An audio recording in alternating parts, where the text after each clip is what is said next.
All right, good afternoon, everyone. My name is Amy Bryant from Earlham College, and I'll be the moderator for this session titled A Compendium of Ethical Issues in Generative AI.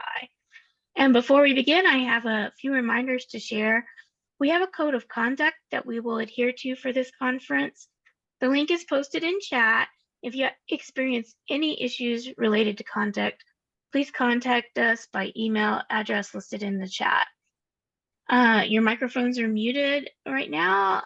During the Q&A, please wait until you're invited to unmute before asking your questions and making your comments. You may also use the chat for questions, and there is a Q&A feature at the bottom of your bar that you can use to ask questions. This session is being recorded. You can enable captions by clicking the Show Captions button at the bottom of the screen. It's my pleasure to introduce you to our speaker, Arjay Romanowski from the University of Rochester, and I'm going to turn it over to Arjay now. All right, let's share this. All right. Well, hello, everybody, and welcome to my presentation, A Compendium of Ethical Issues in Generative AI. My name is Arjay Romanowski. I'm a STEM Liaison Librarian at the University of Rochester. Today, we're going to examine generative AI and discuss some of its ethical problems. I originally designed this talk after attending 1-2 webinars that stated, there are more ethical issues with this than we can cover. So here's my attempt to do just that. Initial feedback from earlier iterations of this presentation asked what we can meaningfully do about these ethical issues. So I'll attempt to answer some of that at the end of the compendium. Before we begin, I'd like to really quickly talk about the Collingridge Dilemma. Collingridge, in his 1980 book, The Social Control of Technology, calls it the dilemma of control. He identifies the two horns that stick into anyone trying to mitigate the social impact of technology. During its early stages, when it can be controlled, not enough can be known about its harmful social consequences to warrant controlling its development.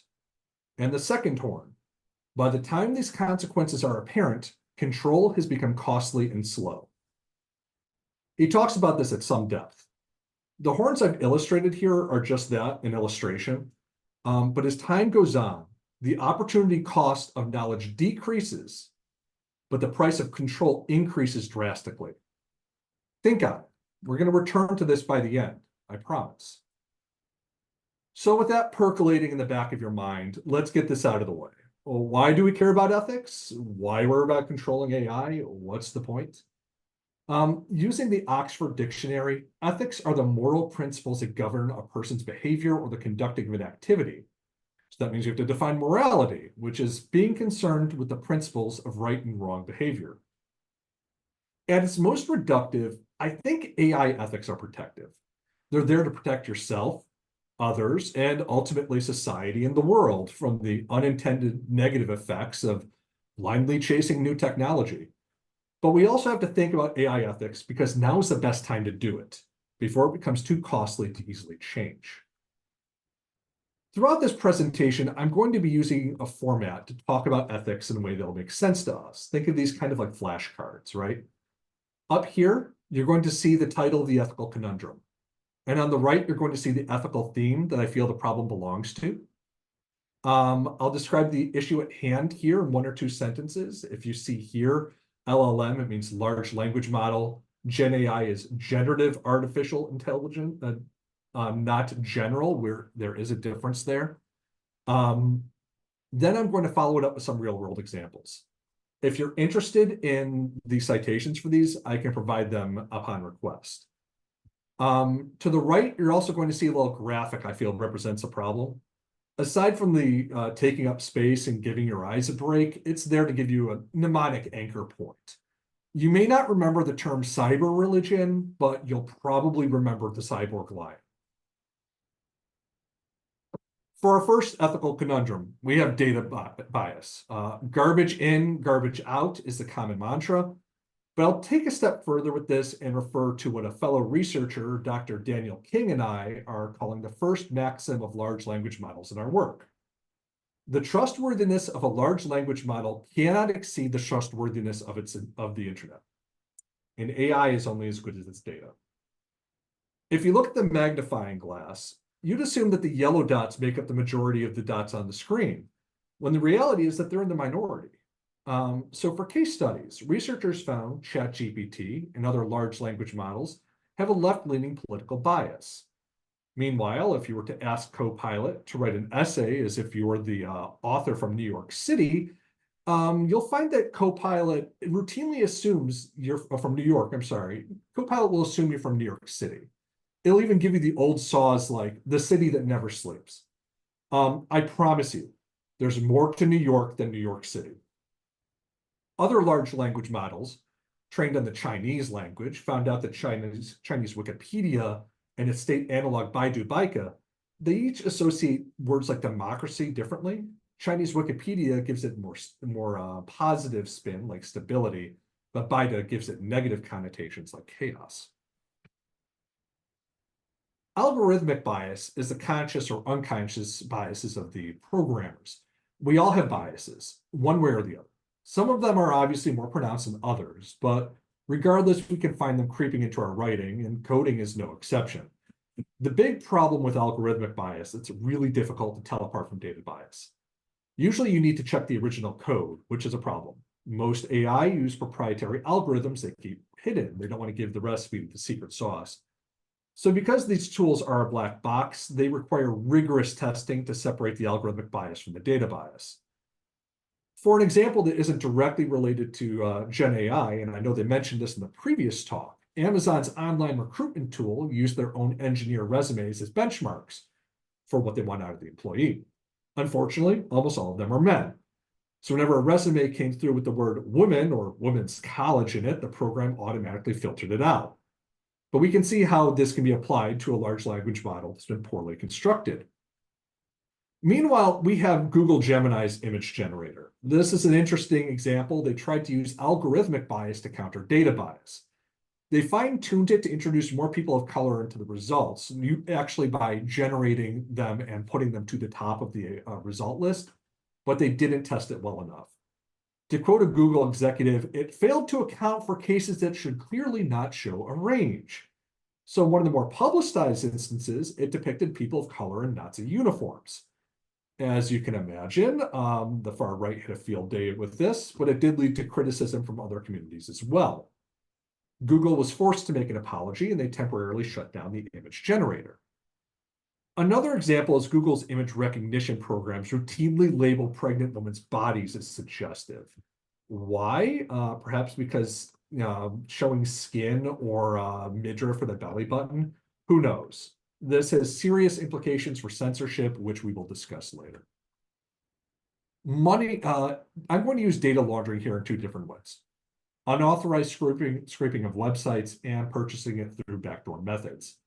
Both allow commercial companies to get data they normally have to pay through the nose for, or not at all. So Sarah Silverman, John Grisham, a bunch of other authors, they're suing because they were able to get full summaries of their books from querying ChatGPT. What happened was the books were illegally put online and put on book sharing websites. ChatGPT ingested from these illegal websites instead of filtering them out. This lawsuit has been partially dismissed, but it is expected to be refiled. From an image generation standpoint, researchers used a for education non-commercial research license to build an image data set. Because you're partially funded by metadata, this allowed Meta to grab their data set and to train a text-to-video program that they released commercially.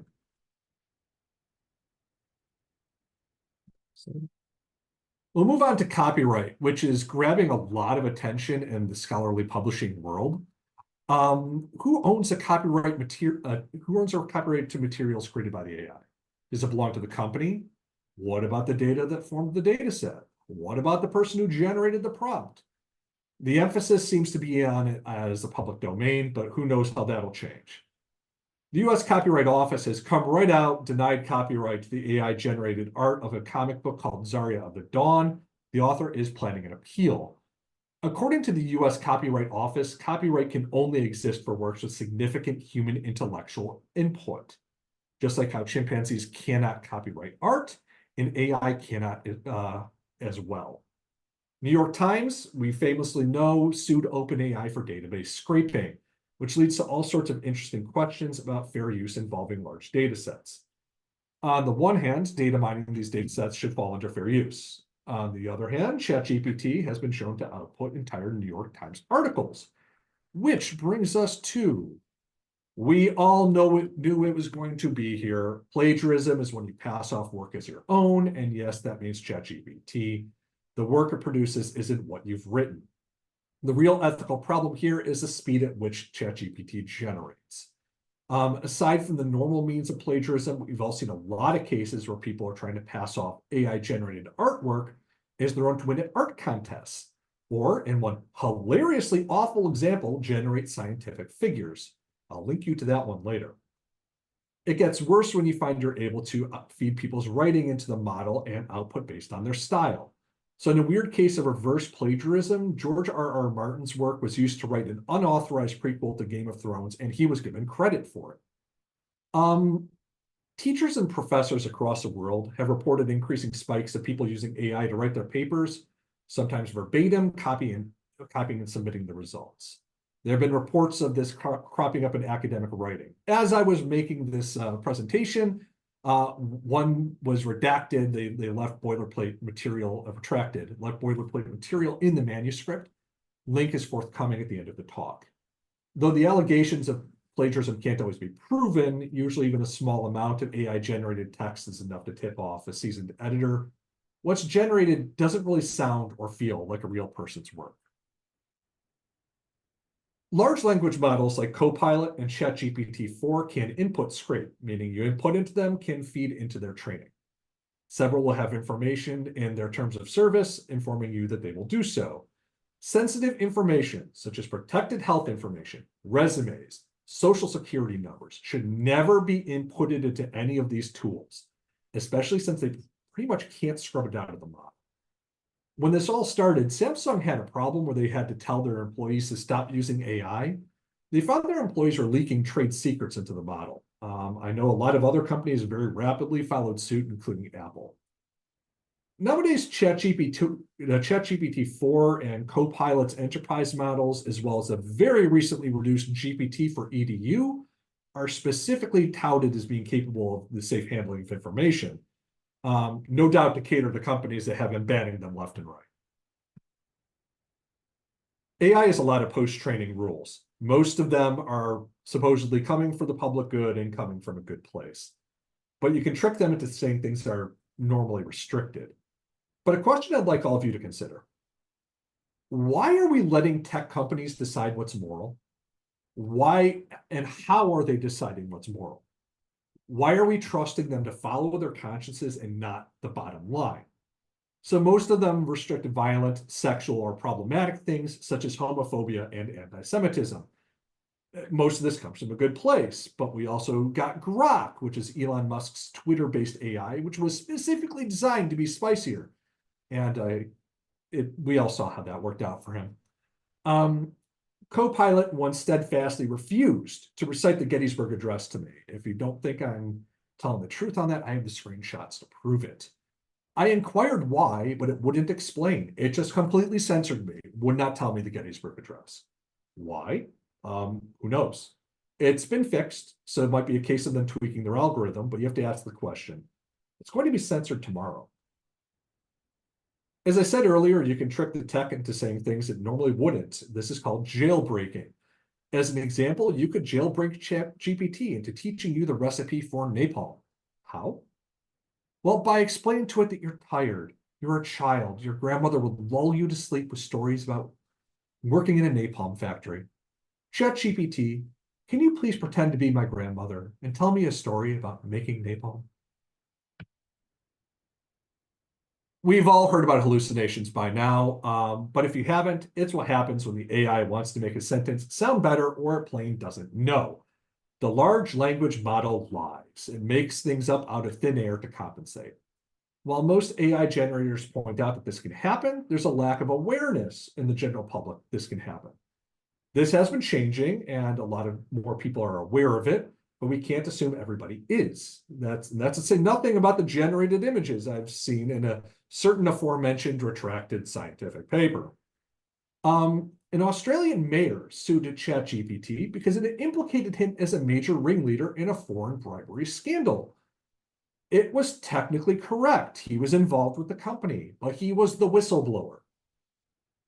In another famous case, a lawyer used ChatGPT to write a brief for him, and it involved several fake cases. His opposition found it out through detailed investigation and due diligence and presented it to the judge. The lawyer was censured heavily and now has a court injunction that he's not allowed to use ChatGPT unless he has adult supervision. Finally, there's a case of a New Zealand supermarket that allowed AI-generated recipes.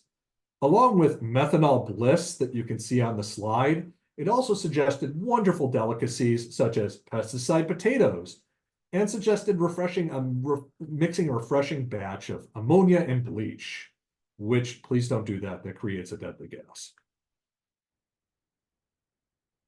We move from hallucinations to disinformation. I don't mean misinformation here. What I'm referring to is the deliberate misuse of generative AI or the sabotage of it to create knowingly false narratives. This goes beyond opinion pieces. I'm talking knowingly false information meant to destabilize a targeted society. While I'm going to give you case studies, I'd also like to point out an excellent think piece I've read on the New York Times points out it's not just current events. There's a very legitimate concern that bad actors can use AI to create fake historical documents to change a past. Precedent kind of like how Stalin used to erase political enemies from politically inconvenient photographs. NewsGuard has detected a 1,000% increase in GenAI created articles in the last year. Not all of them have been intentionally deceptive, but they reference cases where they found blatant propaganda published as if it was actual news.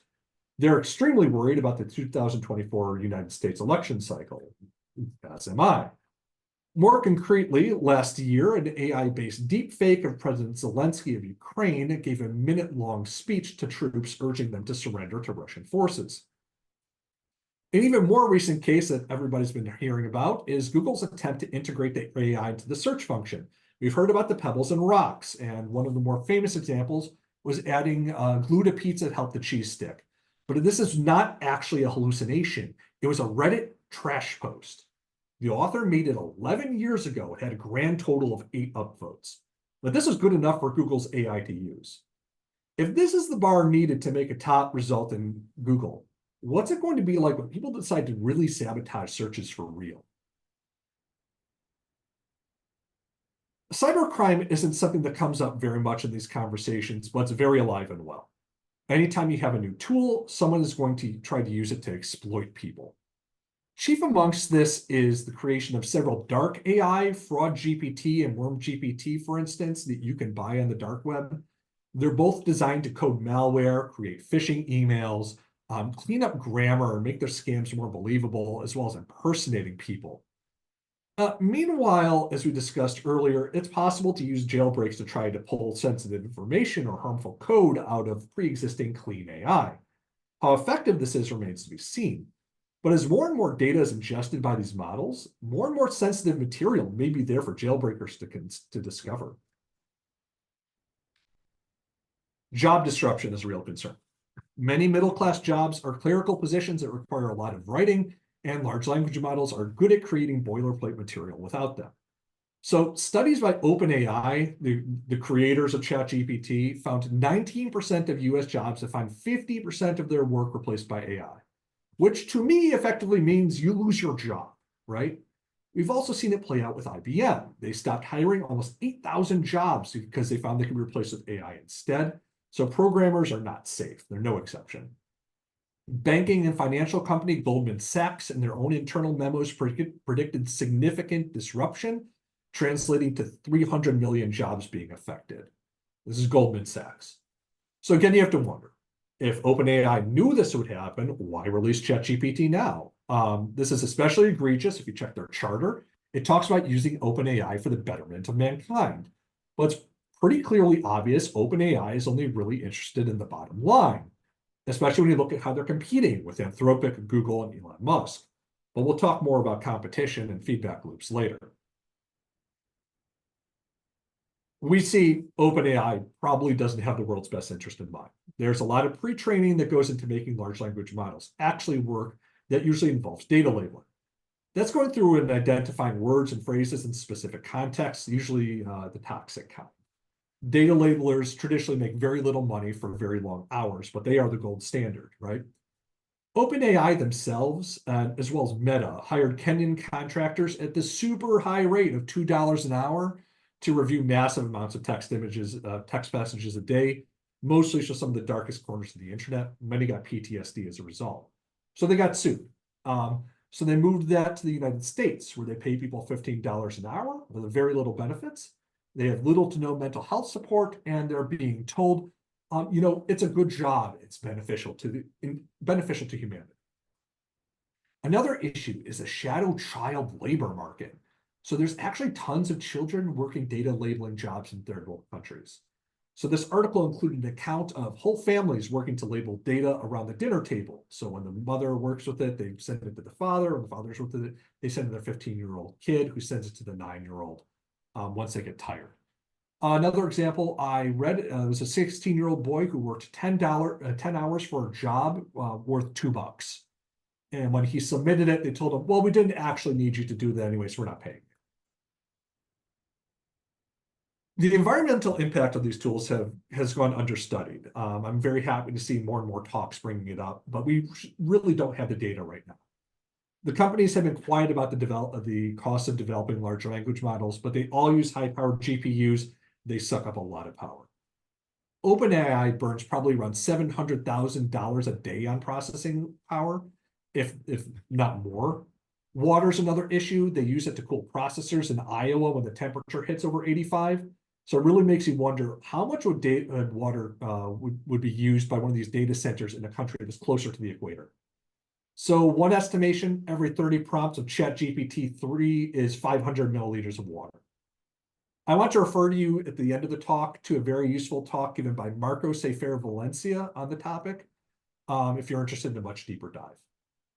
Hugging Face had a researcher write a paper on this. So they do a free large language model. In one of the very few transparent attempts at showing the cost, they found the carbon footprint of a single large language model is one car, 1 million miles. That's just the training cost, not the operating cost. But how do we measure the operating cost? So we can look at Bitcoin, which is a little bit better reviewed and researched. They both use GPUs. They both use high amounts of processing power. There's a transaction between a processing plant and the user. If we compare that to a single conversation with a large language model, then we can see that the potential environmental impact is brutally high. So it could potentially be the same amount of power as a single US household. Impersonation is more of an issue with deepfakes and voice cloning, but those have been around for a while. But now that we have generative AI, these have become smoother and more lifelike and a lot more accessible. Interestingly, by the by, a celebrity's voice and face are not copyrightable. They can still exhibit control over their likeness to the Digital Millennium Copyright Act or through trademarking, which is what Scarlett Johansson did when someone used her likeness to advertise a generative AI copyright software. But a pair of podcast hosts with a custom-based design AI personality, Dudesy, used the material of George Carlin, if you don't know him, is a popular caustic comedian who died in 2008, to train their AI to write in his style. They then used a very similar voice to do a podcast titled, George Carlin, I'm Glad I'm Dead, which began with the lines, I'm sorry it took me so long to come out with the new material, but I do have a pretty good excuse. I was dead. They were DMCA'd. They are now being sued for illegally making unauthorized copyrights of his work, using his name and likeness without permission, and just generally being creepy opportunists. We also recently had Scarlett Johansson pop up again with AI, in this case, ChatGPT. The voice-to-text feature of Sky sounded uncannily like her, including a cryptic tweet by Sam Altman referencing the movie Her, which he's obsessed with, where Johansson plays an AI assistant. Once someone rang the alarm bells, they suddenly dropped the voice. One of my biggest concerns is of accessibility and equitability. The digital divide describes a gap between people able to afford, use, and understand tech and those left behind. I'm afraid AI is going to intensify the digital divide, especially because a more advanced AI require monthly subscriptions. The companies aren't helping with this. I was at a conference where the co-founder of Site.ai, a research assistant generative AI, openly admitted to targeting students and not giving libraries the option to create enterprise accounts. He said that was where the money was, having individual subscribers pay their own way at much higher prices. Until recently, ChatGPT 4 was the same way, but they've extended services to an enterprise model, and now they've announced an EDU one empowered by ChatGPT 4.0 on May 30th, allowing for organizational level purchase of the chatbot. Don't get the wrong idea. They probably did this to target companies and schools that worry about privacy. Speaking of money, we're all aware of predatory monetization in our video games and other apps, so why should AI be any different? They're already going through the full gamut of predatory monetization, from simple free feature creep to addictive pay-as-you-go schemes. A good example of the former is illicit.com, a research-based generative AI. Originally, it was always going to be free, but they began unrolling amazing new features, and oh yeah, at a price.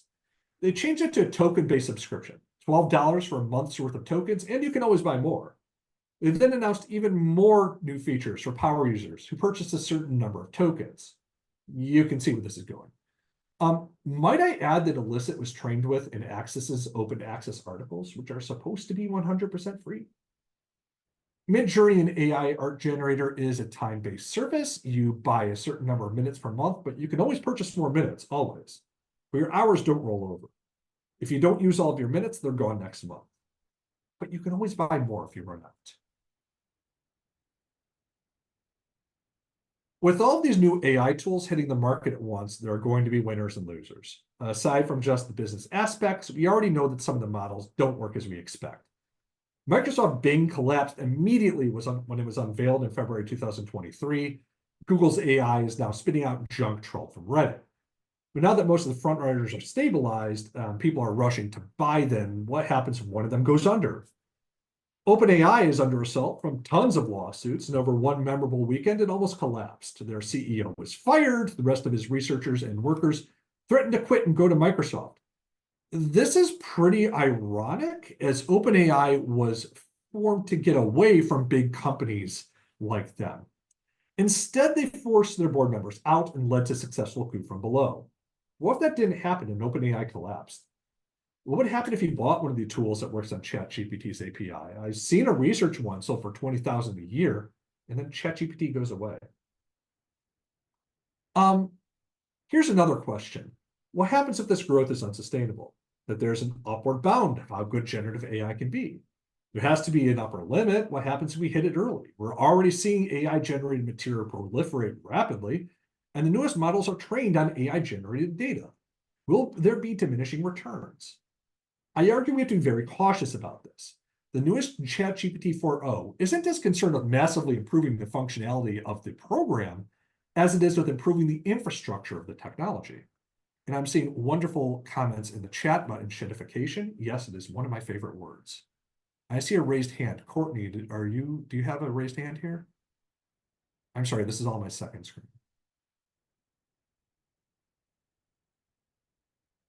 Okay. Moving on. All right. Yes. Stagnation. The self-actualization theme is a bit hard to understand. So I'm going to put it simply. These are ethical problems I feel where AI is hindering human creativity. Writing's fast and easy with AI. It's not always the best. It eliminates unique voices, but it's there. It's easy to use. So I touched this on the last slide. Imagine what happens if AI-generated written material becomes the norm. What happens when AI starts sampling from AI? I direct your attention to the graphic here. This is called the Koch snowflake, and I'm going to paraphrase comic legend Alan Moore here. Take an equilateral triangle, draw a circle around it, and keep on adding triangles to each of its sides forever. The fractal may continue to have an infinite perimeter, but still inside the circle. AI cannot generate anything without us. It can only vary the output. We're already seeing attempts at replacing writers with AI. The Writers Guild of America went on strike because of it, and they were joined with the Screen Actors Guild. They'd seen Hollywood begin slashing their salaries and cutting their jobs in the hope of quick, bland writing from ChatGPT.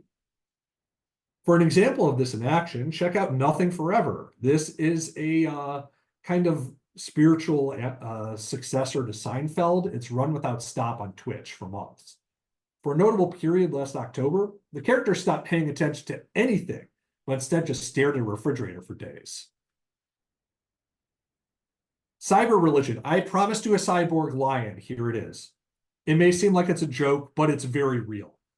It's inevitable that a novel, untried, and hard to understand piece of technology would get some people with a more mystical bent flocking to it. AI companies have been quietly encouraging of it. There are a lot of techno-mystics wandering around in Silicon Valley.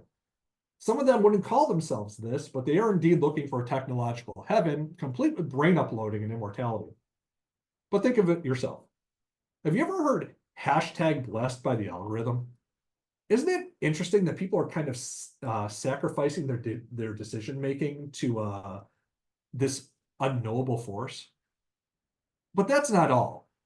People have begun to ask ChatGPT things like tarot card readings or taking its answers as prophecies.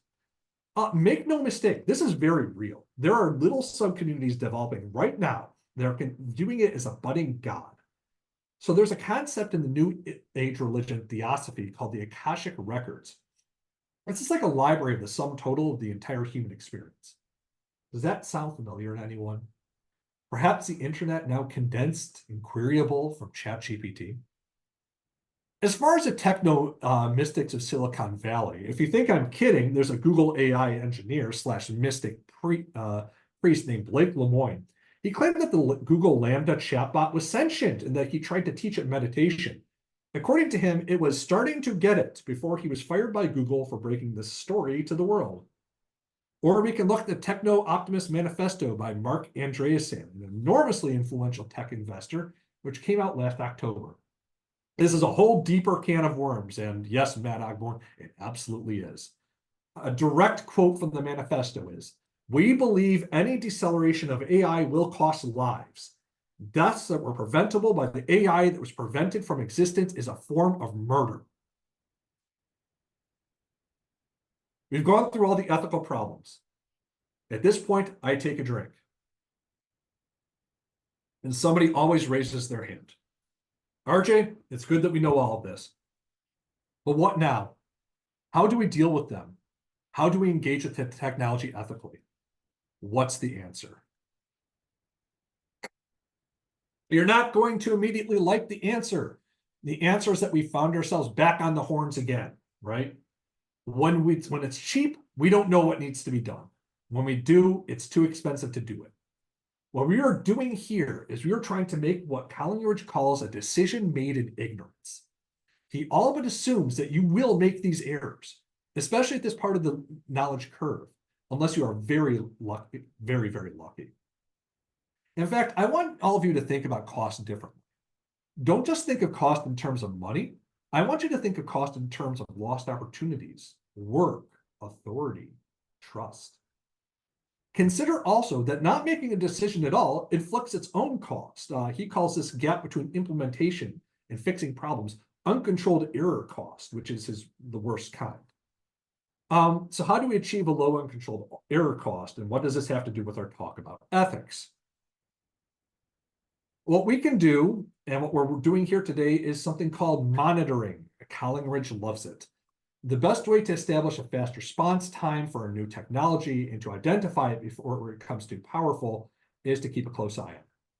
He favors strategies that identify problems early, like we're doing right now at a conference, and especially tells us to be on the lookout for feedback loops that drastically increase the cost of control. He identifies a few, but I'd like to explicitly call out 3 of them: entrenchment, competition, and dogmatism. Entrenchment is infrastructure. To use a car metaphor, it's not just the car itself. It's the roads the car drives on. It's the gas stations by the highway. It's the companies that make the little air fresheners that hang from your rearview mirror, right? When all of these are in place, change becomes that much more expensive and difficult because you're not just changing the tech, you're changing everything else around it as well. You're fighting technological inertia. Competition seems pretty self-explanatory. This is the arms race between tech companies that will drive large language models forward regardless of the costs, similar to the Cold War missile gap, right? Competitor A has a poor idea of how competitor B is developing the technology, so they may blow past a point where they should abandon a line of development out of the fear that their competitor has already developed it. But it can also represent user competition that makes bad decisions. For instance, going all in on a specific technology because your competitor may have it. In our case, an academic library may consider adopting ChatGPT because a competing school is already doing the same. Like looking at the list of universities already making use of GPT for EDU and saying, well, we have to have it too. Dogmatism is the last major feedback loop I think we should keep an eye out for. We've already discussed this distressing cyber mysticism of a lot of the technology leaders in Silicon Valley. Remember that last quote about deceleration of AI being tantamount to murder? Collingridge points out a few list of moves dogmatic leaders use to avoid criticism, and you're supposed to call them out when you see it, including failing to monitor the technology, constant waiting for validation. So in 10 years, it'll be right. I'll be right. You'll see. Moving goalposts, the inability to accept that they're wrong, and outright cooking the books in their favor. In terms of the last, an article in AI and the Law just came out about how ChatGPT doesn't actually score 90% on the bar as the OpenAI claims. Right? Interestingly, Collingridge makes no distinction and actually calls out pro and anti-technologists. In his view, both of them are acting the same. We have to accept that technology has flaws, yet still can have use cases. Looking at these feedback loops, we can easily identify some of them. My new phone has a large language model already enabled on it, which replaced my much better voice assistant. We have entrenchment beginning. Competition is rife between OpenAI and their competitors at Microsoft and Anthropic. Lines have been drawn in the sand about the tech. Our last talk is a good example, hardliners on both sides. But I'd argue it hasn't crystallized yet. I believe we're at what I'm dubbing the Collingridge inflection point. This is the point where we understand enough about the technology to control it at the most efficient cost. However, the action window on this is very short, and the cost is high enough to make people balk. The other issue is that what we're in is a situation of low user agency. As a profession, we don't have a lot of options to meaningfully shape the trajectory of the technology, and that's a cold hard truth. We're not on the board of OpenAI, right? But that doesn't mean we have no options. The first thing we all need to resolve to do as a profession is push for human-in-the-loop principles. This is a term with specific meaning within machine learning itself, but where I want to use it is we should never, ever completely automate any of our practices. We always try to keep a person involved somewhere monitoring something. This may be a no-brainer, but looking into using transparent large language models to experiment and play with the tech is a good strategy. This may mean avoiding Copilot, ChatGPT, and Claude. I suggest using Stanford's Foundation Model website for a good idea of which are the more ethical large language models. Next, we can reduce dogmatism, both from the anti and pro standpoints, by decreasing the pathways the dogmatic can use to evade criticism. Collingridge says to guide towards transparency, bring other thinkers into the mix, introduce pursuing partnerships with tech organizations. And I don't just mean OpenAI.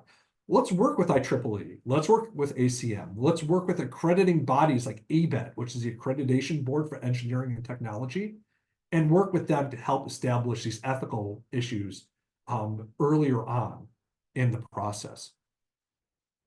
We need to keep flexible during this period, and to keep flexible, monitoring is key. Every major library system should have a team of people whose job it is to monitor the tech. Keep an eye out not only for these ethical conundrums, but also check for new developments and actual patron usage. Don't sign long contracts, but also don't lock yourself out of this tech for too long either, or completely. Don't jump into a service like ChatGPT for EDU just because everyone else is. Do what's right for you and your patrons. Don't do what's right for somebody else. Collingridge also suggested establishing a sort of science court whose job is to not only monitor, but to act as the brakes for tech once it's gone too far. Crucially, he says that these sorts of committees often start, they do their job, and then they're mothballed when they really shouldn't be. This should be an ongoing thing. Practically, this thinks this means, I think, as a field, we should have an AI monitoring and advisory committee that defines red lines where the tech has gone too far. Their role will be to advocate for us and press companies and regulators for more ethical AI on our behalf. This could also help counteract attempts at regulatory capture. That's what happens when you put AI company CEOs in charge of the actual regulation. For instance, Sam Altman is trying to start up an international regulatory body with himself on it, which is a lot like putting a fox in charge of the henhouse. We, as a profession, have a lot to say about information, so why are we cutting ourselves off from saying it? The very last best practice I'm going to suggest is that we need to engage with the new technology.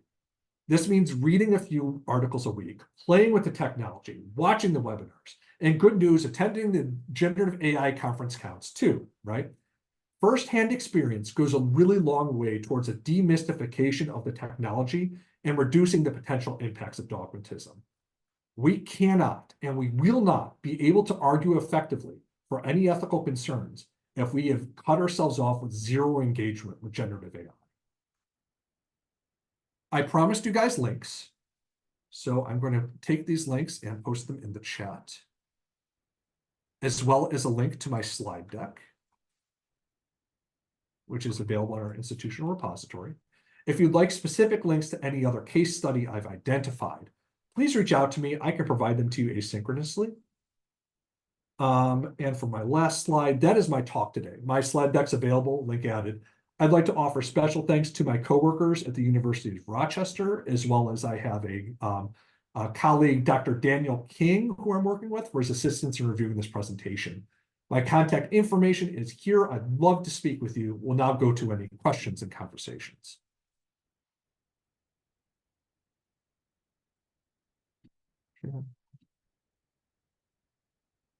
Okay, Bridget.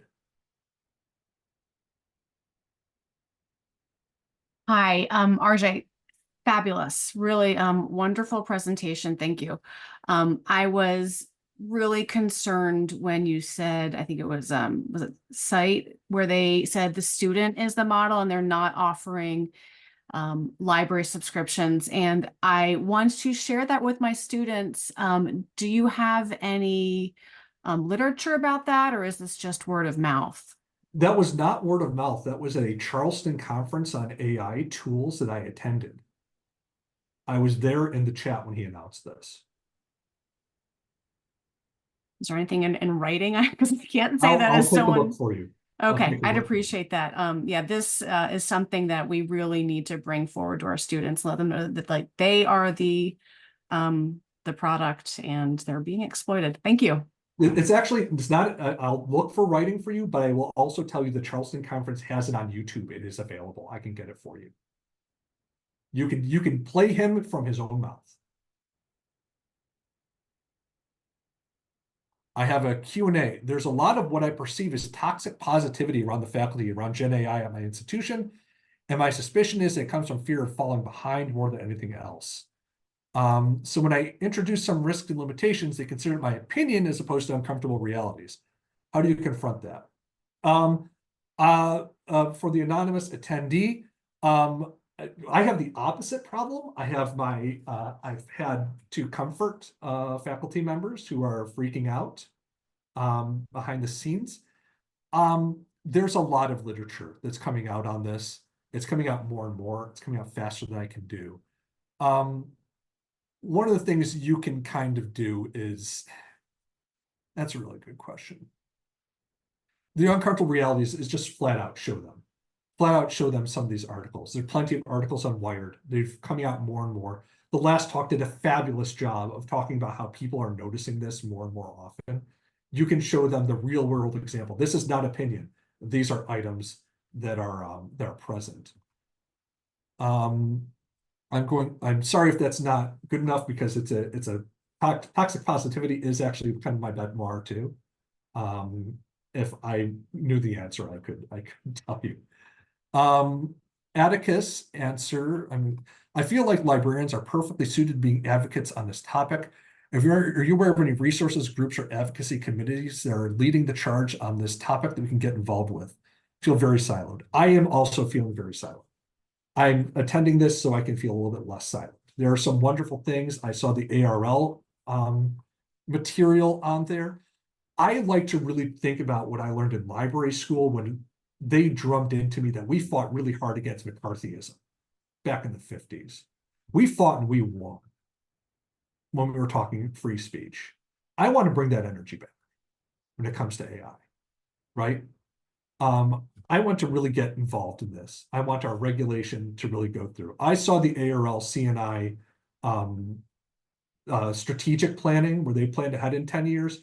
And it was talk, even at the worst possible scenario, they thought there was going to be artificial general intelligence that was winning a Nobel Prize. I thought it was the wrong energy we have to bring forward, right? I think that there's more and more that's coming out, and this is a fantastic first step. In terms of advocacy committees, I don't know. I haven't seen much. I've been struggling to even get them at a more local level. But this is kind of more like my call to arms here, if you think about it.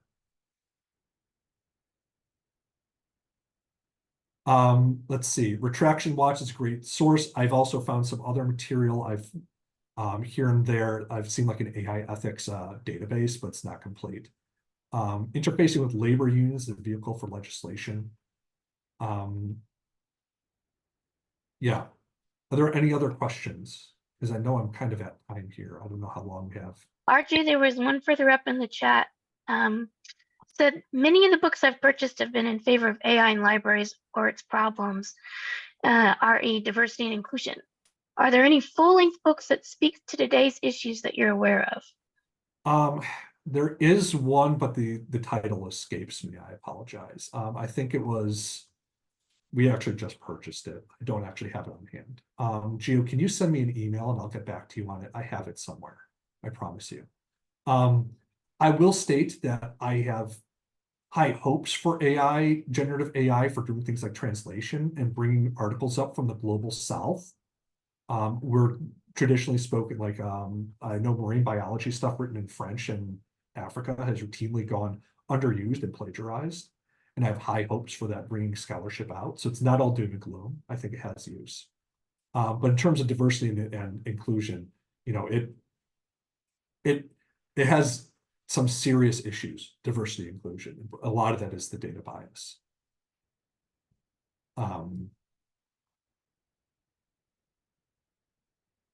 Yeah, if we could see some, yeah, I would love to see any of these. Anything that you guys can send me is great. In terms of actually reading the full length books, I haven't gotten to do a lot of that. Oh, library, Kapal wants it reviewed. Yeah, I haven't read any that are actually library specific. Kelly, were you at the Kapal conference on Thursday? Last Thursday? Oh, okay, that was also a fantastic one.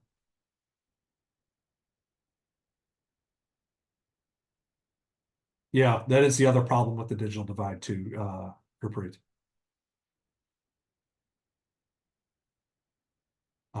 Yeah, it's very unfortunate, but it's things that we can fight for, right?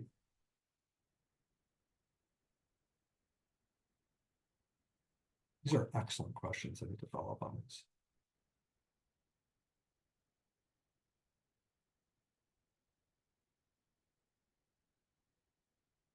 Yeah, and I think that's our role. I think that's been traditionally, Sabra, disillusioned about the development of AI the past decade, but the rollout has been sad. I agree. And I really hope that we can really step out of the advocacy.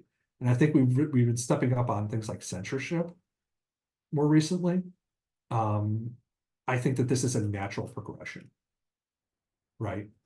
Because again, why are we trusting these tech guys to do the censorship for us? We won't even know the censorship happens at this point. Can you imagine what happens if Gobi decides to start integrating material in there for ordering?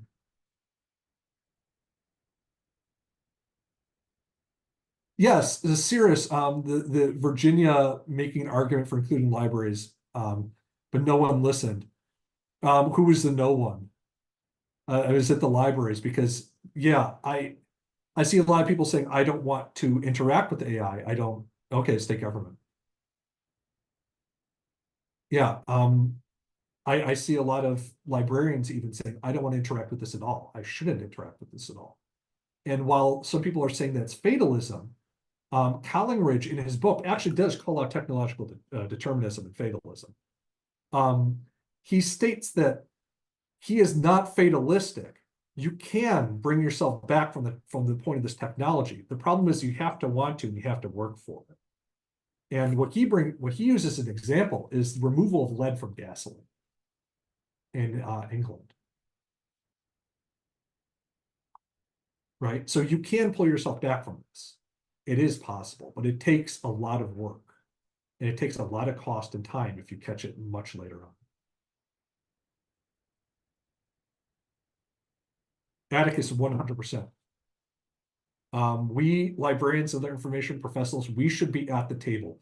The ethical and the ethical issues in AI have been questions we've been grappling with for decades. They should have brought us in as consultants early, and I'd argue some of it is because we've allowed ourselves to fall behind.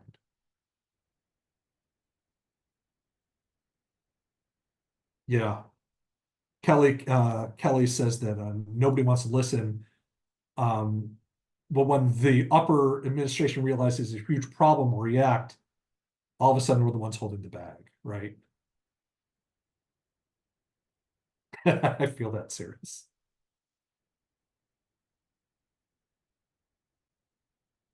And I don't know they've been using meetings to train AI for a while. We also now have things like Adobe. Adobe right now has released that they are going to allow training from anything you use on the Adobe programs to train their AI. But the thing is, people use Adobe programs for everything. They use it for, like I used it when you use it for legal reasons, right? Sometimes you'll have forms, or you're using Photoshop, or people using it for NDA agreements, like movie makers, everything getting fed to Adobe. And if you know anything about, if you know anything about Adobe, Adobe is not trustworthy. Don't trust Adobe. The text goes somewhere. Foxit. Yes, if you have a free program, they might train you. We've been training AI for a while with CAPTCHA. Reddit. Monique, if you've been monitoring Reddit, there's a theory called the dead internet theory, which states that most of the internet's already dead. It's all bots talking to each other. I don't quite buy that. It's a bit of a conspiracy theory. People were saying in a while it might not be because of how many bots. But even Google search has been going downhill rapidly because people are using Google search now to search only Reddit, right? You know, when's the last time you actually trusted the top of that? Yeah, moderator Amy, are the chats being captured? Because I would love to follow up on some of these. You know, that's an excellent question, and I don't know. So I guess we'll find out when we'll see the recording. If you guys have questions, if you've asked me questions, please follow up to me. Send me an email. Would love to talk to you. Would love to network. Excellent. Okay. I would love to share things. I've got the slide decks. Yeah.